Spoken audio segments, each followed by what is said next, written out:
Eu não entrei nisso para pastorear cordeiros. Eu entrei nisso para despertar leões. Quero escutá-los rugir. Viva a liberdade! Viva a liberdade! O kirchnerismo está tremendo. Toda a casta política está com medo! A Argentina está sendo destruída. E o responsável por isso? Javier Gerardo Milei. O atual presidente da Argentina, um economista de 53 anos, que simplesmente não quer deixar o país seguir no mesmo caminho que vem seguindo aí nos últimos 70 anos. Quem esse cara pensa que é pra chegar assim do nada e querer atrapalhar tudo? Hoje eu quero te alertar pro plano de destruição de Javier Milei. A Argentina é um país privilegiado. Há mais ou menos 135 milhões de anos atrás, a nossa América era colada com a África. Com o passar de milhões e milhões de anos, ela se dividiu e veio se deslocando sentido oeste até romper com uma placona tectônica no meio do Pacífico chamada placa de Nazca, que tá colidindo inclusive até hoje. E essa pancadona que tá acontecendo há 66 milhões de anos tá fazendo subir durante todo esse tempo o que a gente chama de Cordilheira dos Andes, que é uma cadeia gigantesca de montanhas que influenciou toda a nossa história. Para os nossos hermanos argentinos, essa colisão foi especialmente importante porque formou uma série de rios que entrou por toda a América do Sul. E esses rios todos seguem um único sentido que vai desencadear lá onde hoje é Buenos Aires, a capital da Argentina. Na verdade é o Rio de la Plata, né, que é um riozão que tem tanto Buenos Aires como Montevidéu, que é a capital do Uruguai. Na prática, os ventos que estão indo na mesma direção permitem que várias mercadorias de diferentes pontos ali da América do Sul andem em caminho da Argentina. E quando chegam ali no Rio de la Plata, é comércio pro mundo inteiro, porque aí pega o Oceano Atlântico. Junto com isso, a Argentina possui excelentes condições climáticas, que permite que ela seja muito forte na produção de gado, né, pecuária, ou seja, vender carne pro mundo inteiro. E isso possibilitou que ali no final do século XIX, mais ou menos 1986, a Argentina se tornasse a líder mundial de exportação de carne pro mundo inteiro. Não só de carne, mas eles alcançaram liderança também na exportação de linhaça e, cara, de trigo. E além de todos esses privilégios naturais, eles também tinham a parte política, né? Que ali eles fizeram a Constituição de 1853, que foi fortemente inspirada ali nos constituintes americanos, né? A fundação dos Estados Unidos, que garantia desde livre comércio até uma propriedade privada inviolável, que é um princípio fundamental ali para o liberalismo. E o resultado disso? Em 1986, a Argentina tinha o maior PIB per capita do mundo, ou seja, o país onde as pessoas eram mais ricas do que em qualquer outro lugar do mundo. Você entende, né? Pega o PIB completo, divide pela quantidade de pessoas que moram ali, né? Porque é fácil você dizer que as pessoas são ricas se um país muito pequeno consegue gerar uma certa riqueza, né? No caso ali é PIB per capita, ou seja, é a quantidade de riquezas divididas por indivíduos. Esse PIB per capita era 4 vezes maior do que o Brasil e 2 vezes maior, cara, do que os Estados Unidos. Tudo levava a Argentina a parecer que ela ia se tornar uma superpotência global ali no início do século XX. Até que algo acontece. Nos Estados Unidos, a maior crise financeira da história, a chamada crise de 29 ou Grande Depressão, né? Que foi quando a bolsa de Nova York, ali em Wall Street, quebrou. E aí uma porrada de banco foi embora junto, um monte de pessoa que tinha dinheiro nos bancos não conseguiu resgatar, um monte de empresa quebrou, começou a ter desemprego em cascata, enfim, efeito dominó da destruição completa. E tudo isso num mundo pós Primeira Guerra Mundial, que ainda estava se reconstruindo. Uma crise como essa definitivamente era tudo que a Europa não precisava naquele momento. A crise afetou o mundo inteiro e pegou a gente aqui em cheio também. O Brasil estava crescendo na exportação ali do café, inclusive é uma história muito interessante para outro vídeo. O governo de Getúlio Vargas teve que queimar um monte de café, mas o tema desse aqui é a Argentina, né, que também foi acertada em cheio e, dentre outras coisas, ela vendia pesado a carne que ela exportava para a Inglaterra, que também estava indo pro saco por conta da crise de 29. Então a crise inevitavelmente chegou como uma bomba na Argentina, que não tinha uma grande indústria desenvolvida. E aí aquela coisa, quando a gente tá mais sofrendo, passando crise financeira, é aí que aquele golpista chega pra você vender um milagre, né? Uma solução mágica. Na política não é muito diferente, né? A população toda tá sofrendo, desemprego, fome. Aí chega aquela figura carismática dizendo que vai resolver todos os seus problemas num passe de mágica, assim, né? Que é o famoso populismo. Em 1943, um militar argentino que estava presente lá na Itália do Mussolini, né? O criador do fascismo, chamado Juan Domingo Perón, foi nomeado como secretário do Trabalho e anos depois ele virou presidente da Argentina. Ele implantou uma série de medidas de intervenção estatal forte na economia, bem inspirado mesmo no estilo do Mussolini, né, que entendia o Estado como uma espécie de condutor do desenvolvimento econômico. Agora, a propriedade privada, que era inviolável pela Constituição de 1853, a partir de agora ela poderia ser relativizada, né? As empresas deveriam servir uma espécie de interesse à economia nacional. E o bichão criou um monte de cargo público, estatizou ferrovia, banco, linha telefônica, companhia de eletricidade, até o Banco Central nesse momento foi estatizado por lá. E além disso, ele implantou um pesado código de leis trabalhistas. 13º salário, mais folgas semanais, redução da jornada de trabalho, férias remuneradas, aumento do salário mínimo, seguro médico, enfim, cobertura de acidente de trabalho. É óbvio que para massa votante, o pessoal mais pobre que estava sofrendo fortemente aquele período de crise, o povo trabalhador ficou em choque, porque do nada parecia que as coisas estavam melhorando e muito. É exatamente como se você agora tá passando uma situação financeira apertada, eu chego na tua casa e falo assim, dane-se tudo, vamos fazer um banho de loja, eu te levo no shopping, a gente compra o que a gente quiser, só que eu tô pagando tudo com o teu cartão. Fala aí, se tu não ia ficar felizão nesse dia, né? Especialmente se tu não soubesse que quem tava pagando toda aquela conta e todos os juros que iriam vir a seguir seria você. Enquanto você não souber disso, eu ia ser um anjo na tua vida que apareceu ali pra te deixar mais feliz. Pra você ter ideia, o Perón criou vários mecanismos pra dificultar que as empresas demitissem os funcionários, né? Em média, naquela época, o trabalhador trabalhava 2 dias pra folgar 1. Isso criou um verdadeiro conto de fadas. O salário tava alto, o consumo aumentou, né? O comércio interno tava girando, né? A Argentina viu um crescimento recorde ali de 8,5% na economia. Mas todo conto de fadas tem seu fim. Dentre outras medidas protecionistas, intervencionistas, o governo do Perón criou o IAPI, que era o Instituto Argentino de Promoção do Intercâmbio, né? Promoção do Comércio, que era uma agência que fazia uma espécie de intermédio entre os produtores ali de gado, de trigo, para os compradores internacionais. Então os fazendeiros, eles eram obrigados a entregar os seus produtos para esse instituto que ia intermediar o comércio para fora. O que obviamente abriu a possibilidade de muita corrupção, superfaturamento, burocracia, encareceu todo o processo e virou cabide de emprego. Para piorar, o IAPI, esse Instituto Argentino de Promoção do Comércio, do Intercâmbio, começou a dar prejuízo, o que criou um rombo que tinha que ser coberto com dinheiro de alguém. E como não existe almoço grátis, é dinheiro do contribuinte. A situação toda tava tipo o Titanic, né? Todo mundo curtindo, ouvindo ali o violino, dançando, mas ali na frente tinha um iceberg a caminho. Entre 1946 e 1954, ou seja, a gente tá falando de uns 8 aninhos,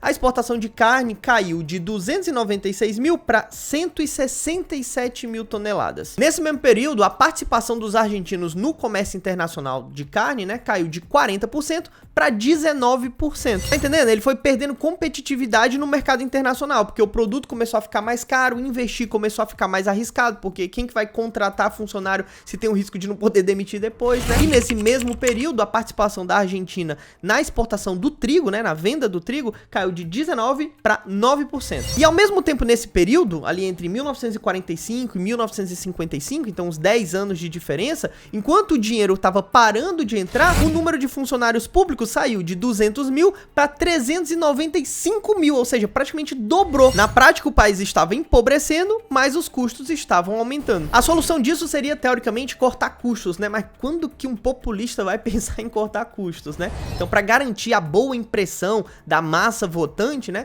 o país começou a recorrer à famosa bola de neve, que dura até hoje, de se endividar, imprimir dinheiro, né, gerando inflação, que tem empobrecido o país nos últimos 70 anos. Mas é impressionante que essa boa imagem do Juan Perón ficou lá até os dias de hoje. Quando eu fui na Argentina a última vez, eu entrava na livraria, um monte de pôster, de blusa, de figurinha ainda com a imagem do Perón, que é muito bem lembrado. Eu acho que de certa forma a gente pode comparar com um pouco o que foi o Getúlio Vargas aqui para muitas pessoas que têm uma memória afetiva do período que ele estava no poder, mesmo que ele fosse declaradamente também um fascista. Pro povo argentino, a lembrança é que era um período onde o dinheiro não faltava, que a comida era abundante, que começou a crescer muito emprego, o pessoal começou a entrar em cargos públicos, quer trabalhar pouco para ganhar muito. Então a memória, ela é muito boa. Agora, o custo disso, isso aí não importa muito não. E pegando onda nessa grande boa imagem que foi criada com o peronismo, né, nasceu uma força política que tem perdurado nesses últimos 70 anos, né, que mais recentemente teve ali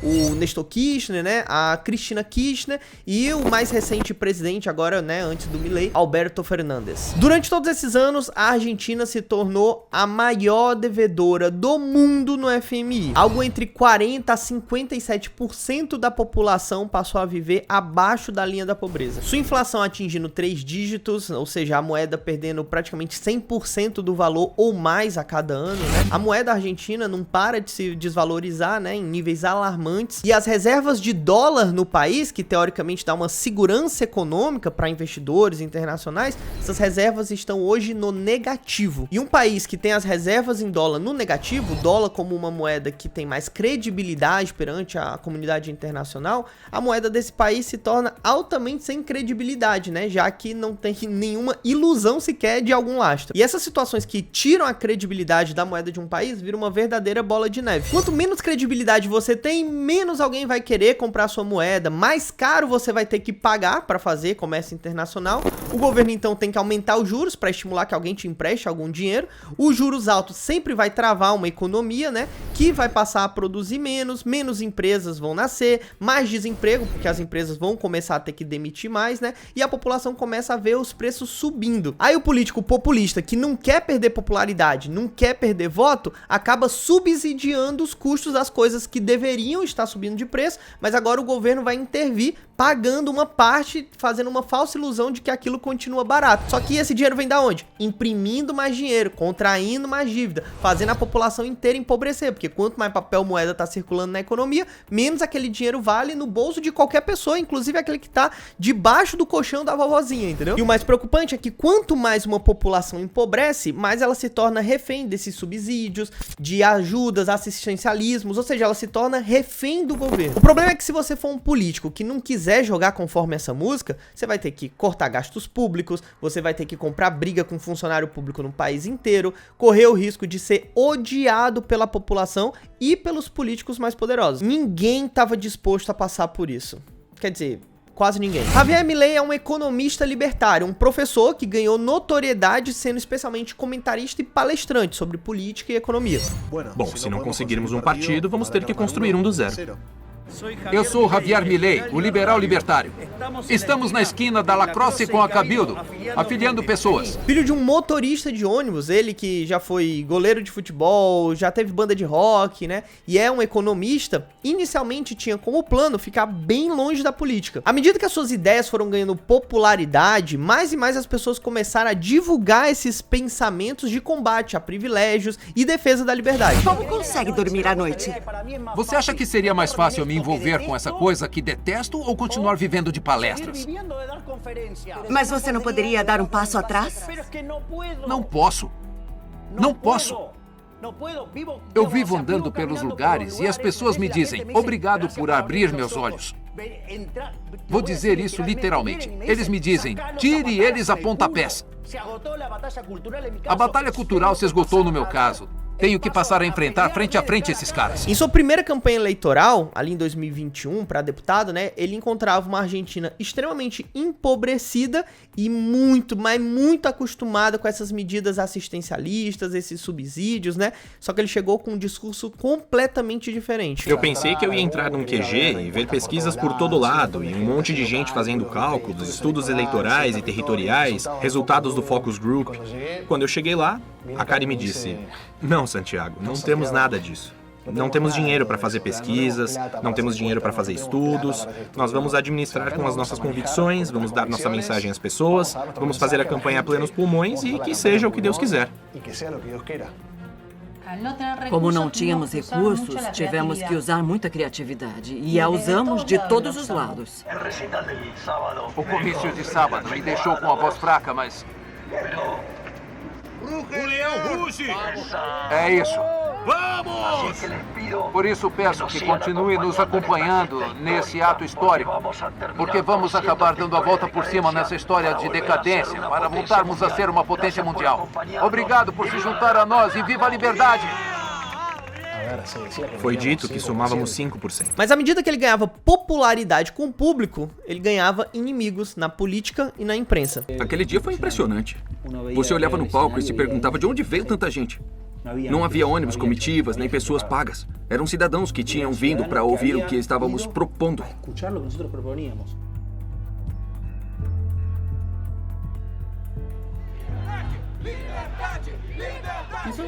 Convocamos a imprensa para cobrir o evento e nenhum veículo apareceu para cobrir. Por quê? Porque eles queriam torná-lo invisível. Viva a liberdade! Viva a liberdade! Viva a liberdade! Amantes da liberdade! Obrigado a todos aqueles que estão se juntando a mim nesta jornada. Apresentamos nossa aliança, a liberdade avança! Para tirá-los a pontapés!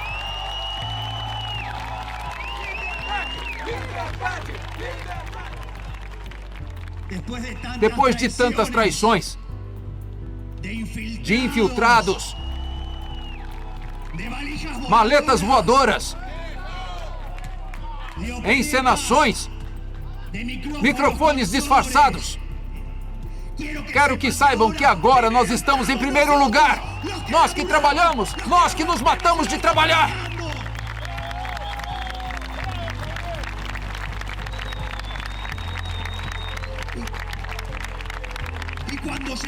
E quando trouxermos as ideias de liberdade, o que o establishment nos dirá?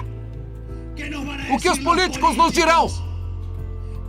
O que os empresários gananciosos dirão? O que os microfones disfarçados dirão? Que isso não é possível. Para o inferno não é possível. Eles podem ir para o inferno com o não é possível. Porque não estamos conformados com o fato de que em 50 anos esta será a maior favela do mundo. Esta não é uma tarefa para os fracos. Esta não é uma tarefa para os covardes. Esta não é uma tarefa para os politicamente corretos. Eu não entrei nisso para pastorear cordeiros. Eu entrei nisso para despertar leões. Quero escutá-los rugir! Viva a liberdade! Viva a liberdade! Viva a liberdade!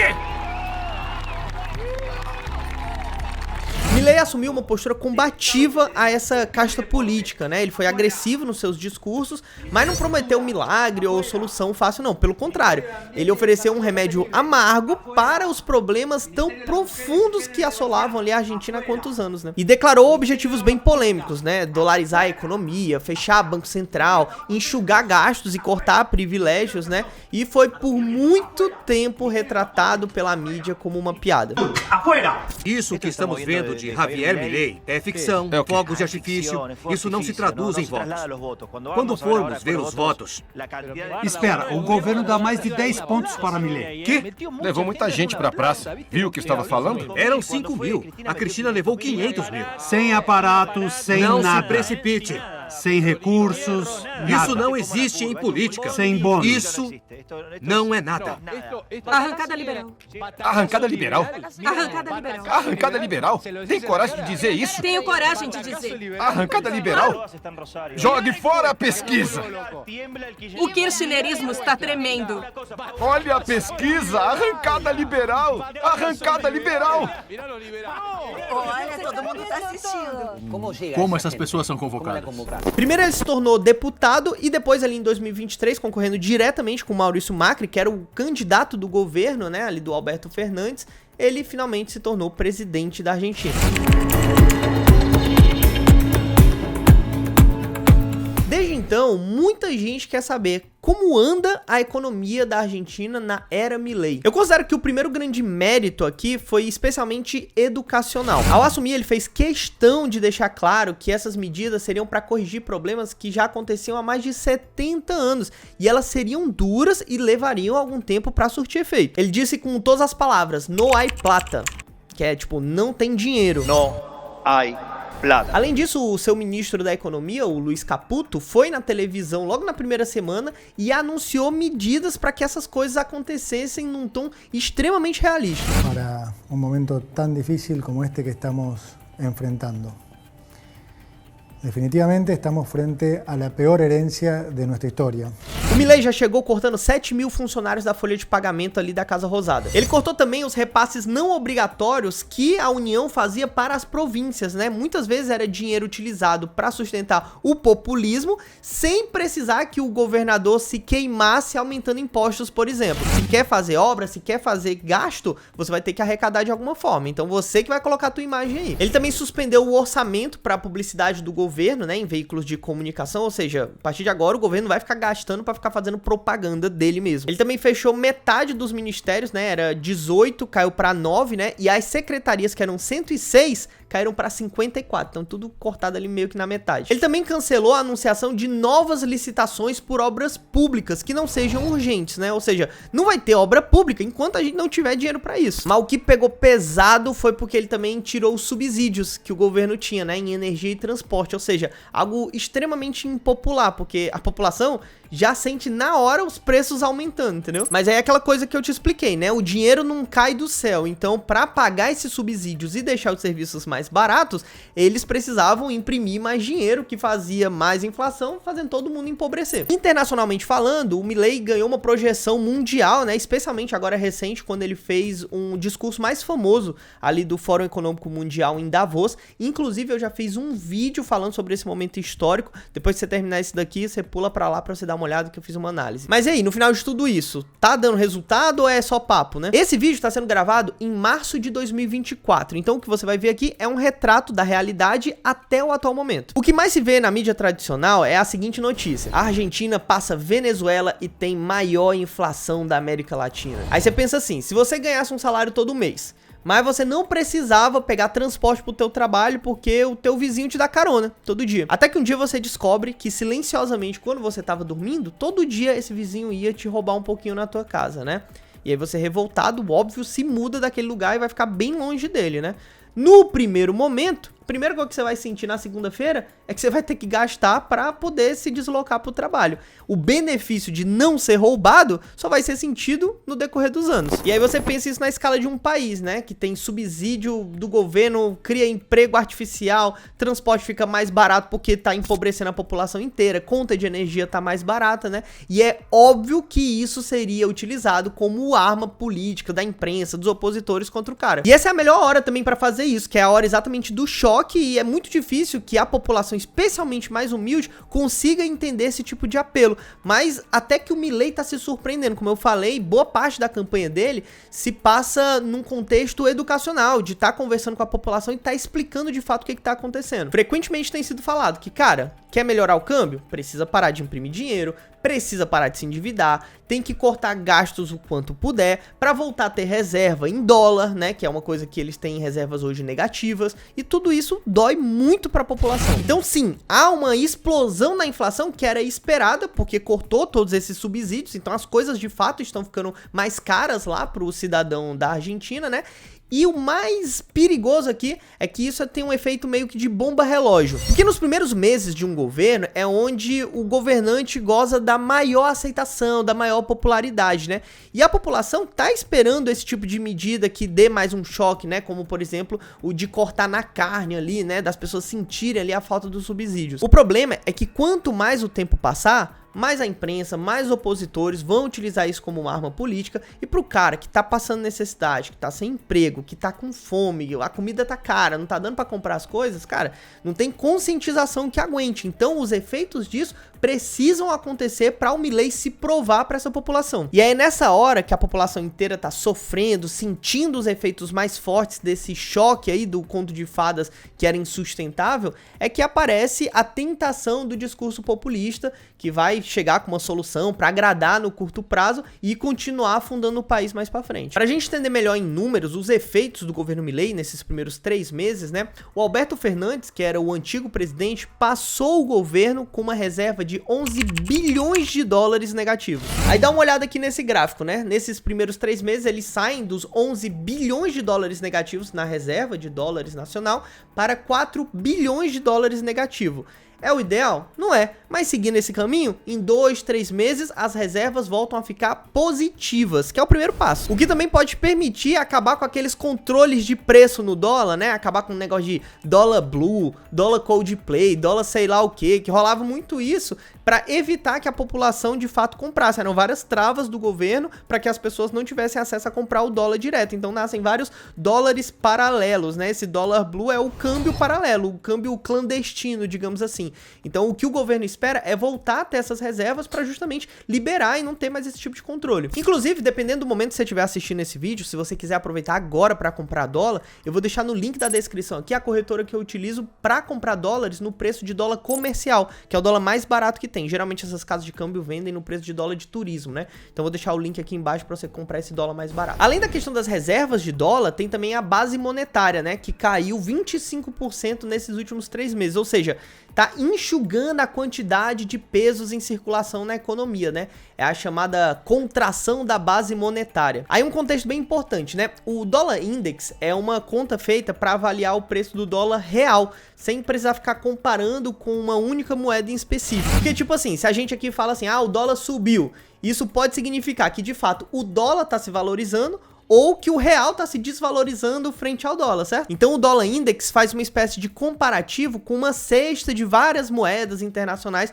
para ter uma noção real do preço do dólar em si, sem comparar eventualmente com a desvalorização, valorização de uma outra moeda. Aí aqui, olha só, o Dollar Index nesses últimos 3 meses subiu de preço. Aí para pensar aqui comigo, né? Nesses últimos 3 meses, a inflação da Argentina bombou, né? O Dollar Index subiu. Então o esperado é que o peso praticamente derreta em relação ao dólar, certo? Mas não, cara, olha só. Não é que o bicho praticamente tá se mantendo no mesmo preço, mesmo tendo essa pressão. Ou seja, a Argentina tá conseguindo praticamente segurar o preço da sua moeda, mesmo nesse cenário que seria esperado que o preço caísse. Só que o mais impressionante dessa história toda é o que a gente chama de risco país, né? O risco Argentina, que é o risco calculado que um país tem para investidores internacionais, né? A Argentina conseguiu cair 848 pontos desde que o Milei assumiu. E isso é uma avaliação extremamente importante, né? Como eu disse, você atrai investidores internacionais porque isso é uma avaliação de risco. Se aquele país é considerado, tipo, se tem segurança jurídica, política, econômica. Nos últimos anos, foi isso que a Argentina virou. Um país em que o ritmo da inflação é mais lembrado que o ritmo do tango. Um país que aprendeu a tornar banal, cotidiano, normal, a fome, o desemprego, para muitas gerações que simplesmente nem sabem como já foi um dia diferente. Onde há muitos anos, sucesso passou a significar fazer parte desse pequeno grupo, dessa pequena casta política que desfruta do melhor que esse belo país tem para oferecer, porém às custas dos mais pobres, né? Foi isso que a gente aprendeu a chamar de Argentina, né? O país barato. E por mais que o desafio seja grande, é essa Argentina que Javier Milei tá destruindo a cada novo dia, a cada obstáculo que vem pela frente. Porque é só assim que uma nova Argentina pode nascer. Viva a liberdade. E se você, assim como eu, acredita que o conhecimento liberta e se interessa em entender o que está acontecendo pelo mundo, investimentos, geopolítica, economia, não se esquece de se inscrever aqui no canal e ativar o sininho para que você seja avisado nas próximas publicações que eu fizer por aqui. Espero realmente que você tenha gostado e aprendido algo novo nesse vídeo. Tamo junto e até a próxima. Quem quiser se tornar presidente em 2023 vai ter pelo menos que mentir que fará um governo liberal. Javier, presidente! Javier, presidente! As pessoas começaram a despertar para as ideias de liberdade. E se as ideias de liberdade ressurgirem mais cedo ou mais tarde com Milei e sua equipe ou outras pessoas, as ideias de liberdade vão voltar. E faremos com que a Argentina volte a ser grande. Viva a liberdade! Viva a liberdade! Viva a liberdade! Muito obrigado!